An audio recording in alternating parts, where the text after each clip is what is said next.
Welcome back to the Cheap Heat Productions podcast.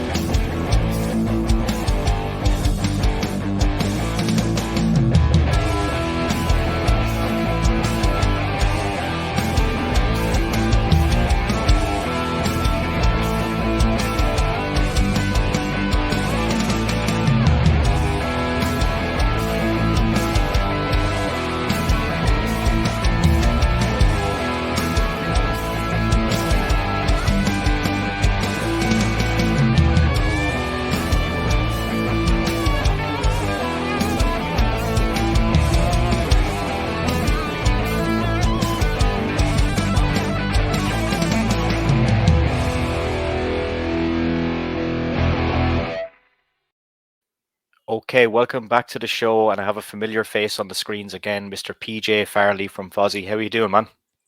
I'm good, man. How are you? I am doing very good. So, go I'm a ahead. little embarrassed. Not sure if I wore the same shirt last time I was on. I don't want to confuse people.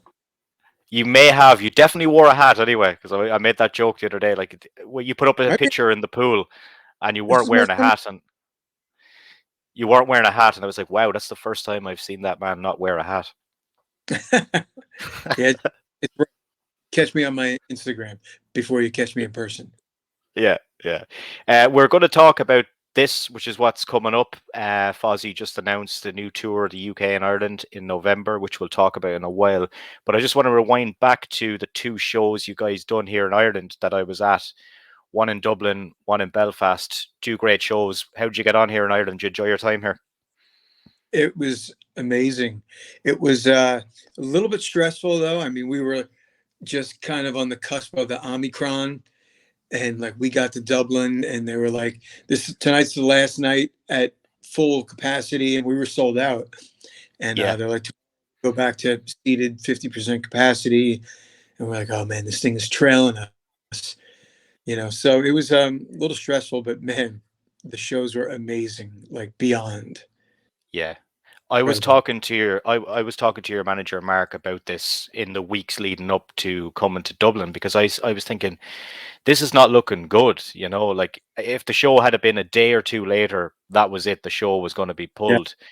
But up in Belfast, it's a separate government, like it's still part of the UK, so everything up there was just normal, because if you remember, like Belfast was absolutely wall to wall the night after Dublin. It was so packed, like it was great to see. But in Dublin, there were still kind of reservations. And I think what happened in Dublin was a lot of people kind of, including myself, I was like, oh, I don't think this is going to happen. I'm going to buy my ticket for Belfast. And then the closer it came, then I was like, fuck it. I'm just going to go to the 2 nights. Yeah. So that's what happened. I noticed that when we were in Dublin and we heard that tonight was the last night for full capacity. And, then we got to Belfast, not too far after. And I remember, the place was still open. I think when we got there, still people filtering out of the venue, and it was still all guns a-blazing, because I knew that they were going to do the curfew again. But then that's when I realized Belfast was on a different government, different system. Yeah. Because I was going to have an after party, because I do DJing in Dublin. So I was going to do like an after party for the Dublin show. But once your show was over, and this was, I think, a Friday night or something, everything was closed when we left the venue. Like you couldn't even go get something to eat. It was crazy. Because you couldn't get something to eat before either. Because I remember I'm like, it's like 5, 6 o'clock. I'm like, what is going on with this town? There's lines around everywhere. People are dressed like it's 11 o'clock Saturday night. Meanwhile, it's like 6 o'clock. It's like dinner time, happy hour time, pretty much, and everyone is just ready to go out. Then it all made sense. Like, yeah, well, tonight's the last night. Got to get it all in. So people started early. Yeah, we started early, but we found it problematic trying to get into places, because they were like, oh no, we're full. Oh no, you can only sit down in here. And it was just a bit of a nightmare, but we got to have our beers. We got to enjoy the show. I have a little tiny clip of the show here now.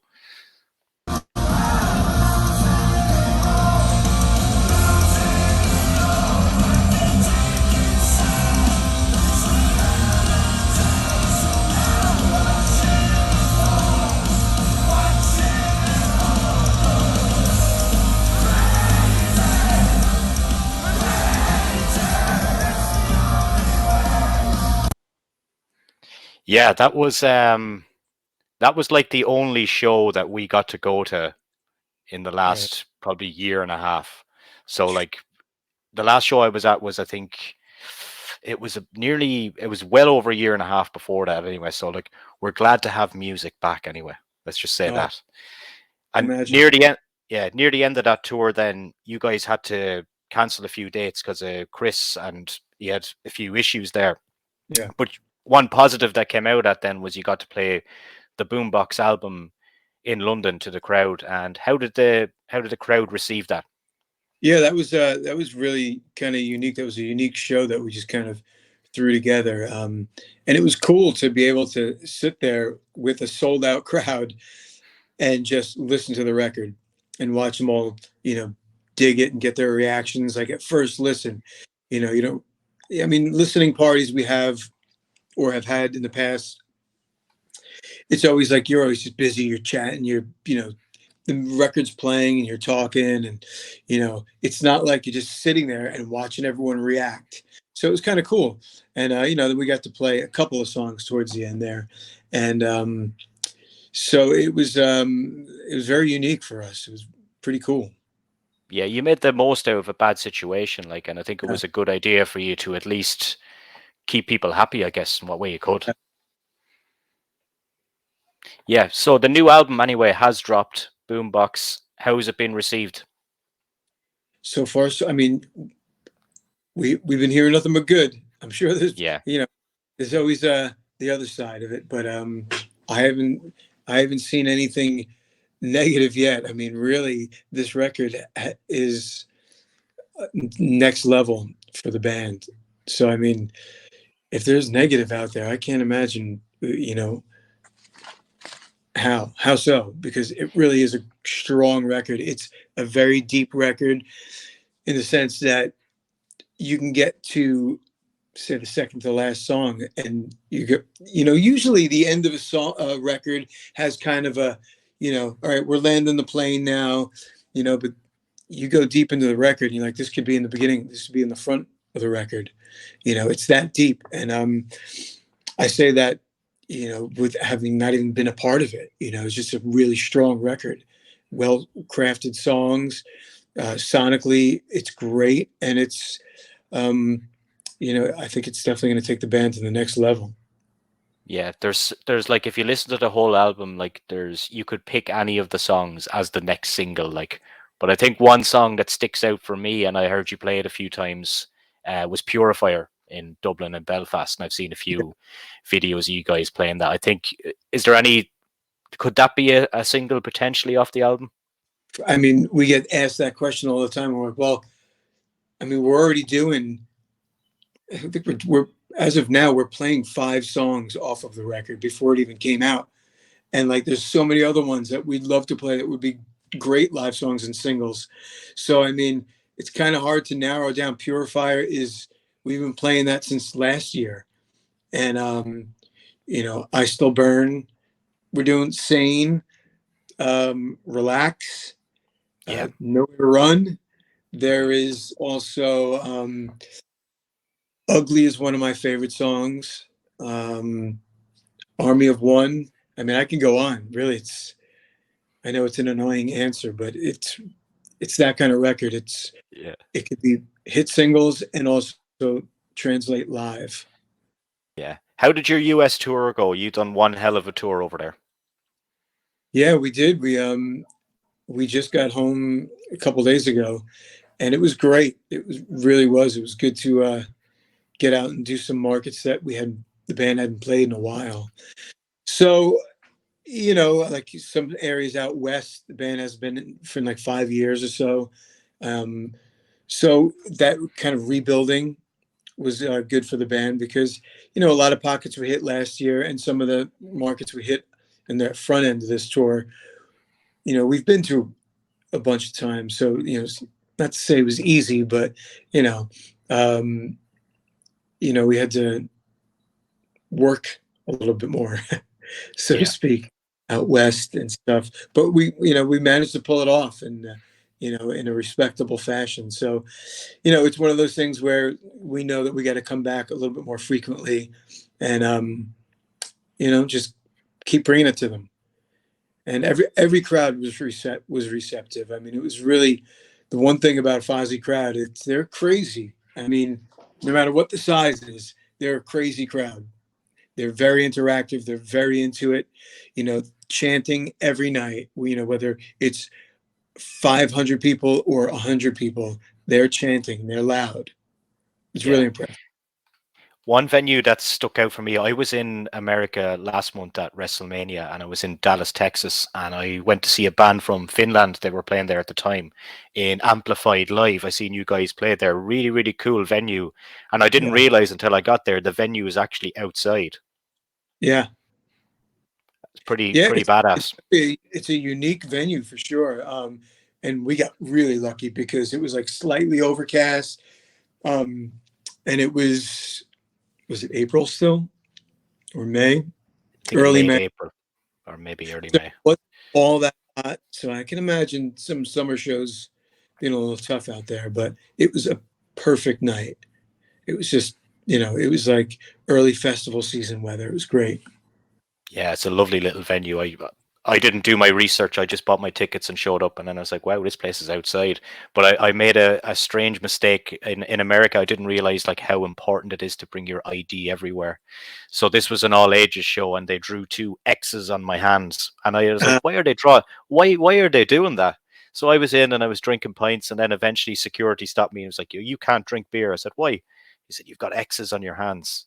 He said, "One more. If you go to the bar one more time, you're gone." off. Yeah, that's what I should have done, but I think I was too far into the beer at that point to think. Yeah.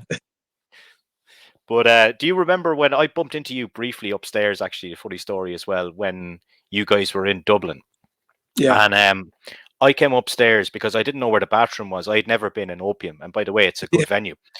But I went upstairs, and the security was like, "What are you doing up here?" He's like, "Do you know the band?" I said, "Not really, no." And he was like, "You can't be up here." And I was talking to you just as I was talking to you for a second, and then he goes to you, "Are you in the band?" Right. Yeah. He was like, "Come on, let's go." And I was only Yeah. looking for the bathroom. I didn't realize that that was a kind of a VIP area or whatever it was. Well, it's because the bathroom is literally right next door to the dressing room door. So it's like if you don't have really good security, you're gonna have people wandering up there. Plus, that leads you to the mezzanine. So, I mean, it's an easy mistake. Yeah, and there was people's gear and stuff there, and it's not Yeah. something that musicians want people around, especially drunk Irish people. I understand. And some of our opening bands were just using that kind of as a dressing room because there's only one small dressing room back there. Yeah, yeah. What is your favorite songs to play live at the moment? Purifier, definitely. Drinking with Jesus has been a favorite of mine since I joined the band. It's just got a great groove, just a great vibe. Um, Sin and Bones, I love that one. And I could probably keep going, but those three, really, yeah, My personal favorite from seeing the guys down through the years and yourselves is has to be Lights Go Out because it's so interactive with the crowd as well. The way you guys do it. yeah, yeah. We get them into it at the end, singing with us. So that's Yeah. Okay. When you guys were in Dublin and Belfast, when I seen you, Chris was on the mic and he was saying, "We're going to come back and we're going to hit some bigger venues." And that's what you guys are doing in this upcoming tour. Like some of these venues are like double and triple the size of venues that you were playing, say, in the last tour or the tour before that, even. yeah, Is this an exciting time with the band? Because I see from myself looking at the band, the kind of upward trajectory of the band, whether it be singles getting an awful lot of plays, even radio play, whether it be coming from here on the festival poster to here and just slightly going up that bill. Do you guys feel like you're progressing as a band to even higher levels? yeah, absolutely. I mean, it's clear that there's a upward trajectory. I mean, with Judas just going gold, um, I Still Burn now is top 20 here in America, and um, the fact that we've bumped up the venue size in the UK. I mean, we could have done that last year. I think we went in before we landed. The entire tour was sold out pretty much.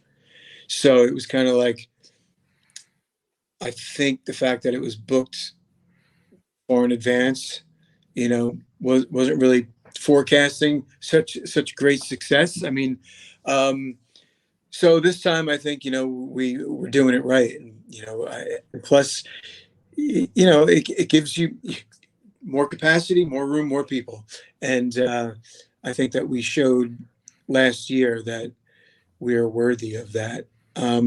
So we're really excited now. I mean, we're sitting on a great record. We have a great band, and it's just kind of firing on all cylinders. So it's a very exciting time to be in the band. Yeah, and you're playing our national stadium as well, which is a big deal to the people of Ireland. We've had some famous boxing matches, and that's predominantly what it's used for, some boxing and some wrestling and things like that. So it's a nice little venue. I've actually never been to a concert in the National Stadium, so there we go. November 8th will be my first. All right. Yeah, Mine it'll be too. the hottest. It'll be the hottest Tuesday night of the year, I'm feeling. I And don't you doubt. guys, of course, and you guys, of course, as well, are finally at the end of November going to get to go back to Australia and New Zealand, who have been through a kind of even worse time than we have with Yeah. COVID restrictions, and your guys' tour was put back probably a good few times over there. You must be excited to get to that part of the world as well. Yeah, I am. For me in particular, because I've never been there. Wow. Um, Fozzy's been there a number of times, but I've never been there. So I've been teased with this, for quite some time now. We pushed it back a couple times. So the fact that we're getting to go over there is really exciting. And I think they're going to be ready for us. And they're going to be ready for anybody, let's be honest, but they're going to be ready Yeah. for Fozzy because Fozzy does really well over there. So it's going to be, a really exciting, last quarter of the year, so to speak, with, going back to the UK, that's going to be tremendous. And then that bringing us right into Australia is a hell of a way to end the year. Yeah. And of course, today, as this podcast is coming out, tickets for the UK and Ireland are on sale today. Get them because they sold out last time. The tour was pretty Yeah, much sold out. You could go again. I know you're rising the venue capacities, but still don't sit on the tickets and go get them at fozzyrock.com. that's right. PJ, it was a pleasure to have you on again today, man. Thanks, man. Thanks for having me. It was a pleasure. And I guess I'll see you by the bathroom in a couple months. Yeah, I'll see you at the bathroom. I'll see you when security are bringing me away. Do you know what? Security won't bring me away this time because I'm going to get a VIP ticket this time, so they won't be able to bring me away. I'll remember to keep my pass on me too. Yeah. Cheers, man. Thanks a million. All right. Thanks, Maurice.